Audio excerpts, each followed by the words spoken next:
কিন্তু দেশের যা হাল, আর কদিন হিন্দু মুসলিম মিলেমিশে থাকবো? ওরে ভাইজান, বেশি চিন্তা করিস না। আমার দুজন যদি ঠিক করে থাকি তাহলে কেউ আলাদা করতে পারবে না। যে দুজনকে তো এক তো দেওয়া যাবে না, এদের দুজনকার মধ্যে তো দ্বন্দ্ব লাগাতেই হবে, নাহলে তো আমার বড় ক্ষতি হয়ে যাবে। দুজনে এখান থেকে যাও, তারপরে দেখছি। এটাই যেন হয় রে ভাই, উপরওয়ালার কাছে ওইটাই চাই।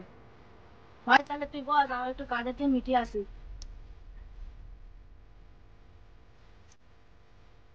ঠিক আছে ভাইজান, সাবধানে যাও। যায়, হিন্দুর ছেলের কানে বিষটা ঢেলে আসে।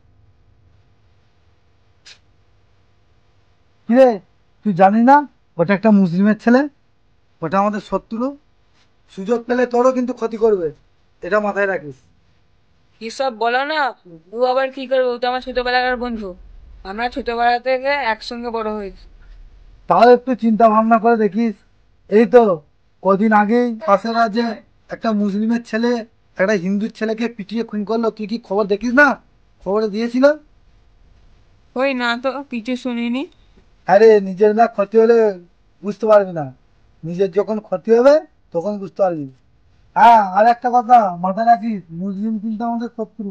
এই কথাটা মাথায় রেখে সব কাজ করবি। মুসলিম ছেলেটা মনে হচ্ছে, যাই এর কানে একটু আগুন ঢেলে দিয়ে আসে। ও ভাইজান, একটু আগুন হবে?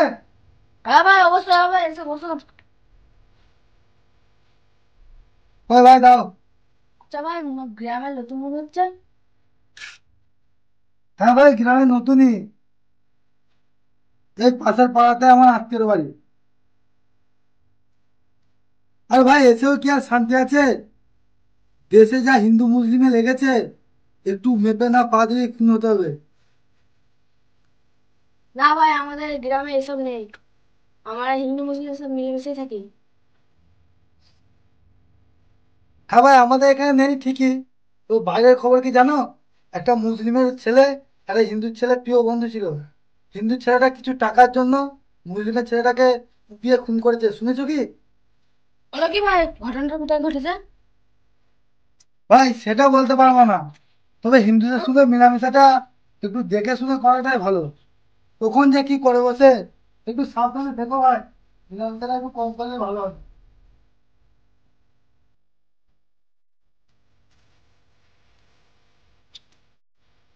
কিরে ভাই, মন খারাপ করে বসে আছিস কেন? আর বলিস না, ওই পাড়া হিন্দু বন্ধুটা আছে না, আমার গাছগুলোর জন্য ধান জমির ক্ষতি হচ্ছে। আচ্ছা, আচ্ছা, ওটা তো তোর খুব প্রিয় বন্ধু রে। আচ্ছা, তুই একটা কাজ কর, ওকে বুঝতে দিস না, গাছগুলো না তুই কেটে দে। কেটে ফেল, কেটে ফেল, ও কিন্তু জানতে পারলে না তোকে কাটতে দেবে না। তোর ক্ষতি হোক ও কিন্তু চায় না। ঠিকই বলছিস, তাহলে কেটেই ফেলি, শুধু সুযোগটা পাই। হুম, ঠিক আছে ভাই, তাহলে তুই বস, বইকালে দেখা হবে, আমার একটু কাজ আছে। কি ব্যাপার, ওরা দুজনে কথা বলছিল, আমি একদম চুপ করে গেল, আবার একজনে পালিয়ে গেল। তাহলে মনে হয় অপরিচিত লোকটা ঠিকই বলিল সকালে। কিরে, তুই আবার এখানে মন খারাপ করে বসে আছিস কেন? একটা কথা ভাবছিলাম ভাই, বুঝতে পারছি না কাজটা ঠিক হবে না ঠিক হবে না। কেন রে, তুই আবার কি ভাবছিস? হুম। ওই পাশে আমার তো বন্ধুটা আছে না, কোথায় আছে মুসলিমদের বন্ধুটা? হ্যাঁ, ওর বাগানের পাশে আমার জমি আছে না, আমার জমির জন্য বাগানে মাটি ক্ষয়ে যাচ্ছে। তো ভাবছি জমিটা ভাড়া করতে। সত্যি ভাই, তোরা একে অপরের জন্য কত ভাবিস।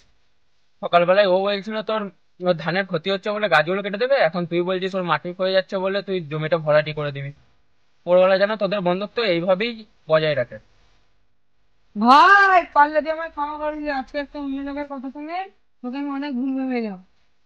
তো এটা ভুল বোঝার কি আছে রে, আমরা হিন্দু মুসলিম ভাই ভাই। তখন কোনো অপরিচিত ব্যক্তির কথা শুনে হিন্দু মুসলিমে কোনোদিন তার জন্য ঝগড়া বা বিভেদ করবি না।